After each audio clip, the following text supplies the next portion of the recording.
Good morning. আজকে অনেক দিন পর একটা ব্লগ শ্যুট করছি, কারণ বেরিয়ে আসার পর কদিন একটু রেস্ট নিয়েছিলাম। তো আজকের লাঞ্চে ছিল আলু ভাতে ডাল, আর তার সাথে ছিল ডিম ভাজা। এবারে বেরিয়ে আসলেই তো হবে না, তো জিনিসপত্র সব শেষ হয়ে গেছে। গ্রসারি মার্কেটিং করতে গেলাম রিলায়েন্সে।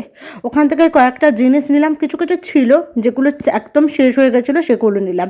তারপরে বোন আসবে, তো ওর একটু বিরিয়ানি খেতে ইচ্ছে হয়েছে। আর আমি এখানে না অনেকদিন আগে একটা বিরিয়ানি রাইস দেখে গেছিলাম, এই রাইসটা আমার খুব পছন্দ ছিল। আমরা একটা অন্য রাইসে বিরিয়ানি বা ফ্রাইড রাইস বানাতাম, তো ভাবলাম এই রাইসটা একবার ট্রাই করে দেখি। ওটাই নিলাম, 107 টাকা করে দাম বলছে। চালটা দেখতেও খুব সুন্দর লাগছে। আর পাশে একটা আছে লুজ জিরা কাঠি, এটা নিয়ে নিয়ে, এটা আরও একটু সরু লাগছে, এটা ঠিক ম্যানেজ করতে পারবো কিনা জানি না, তো ওটাই নিলাম 2 কেজির মতো।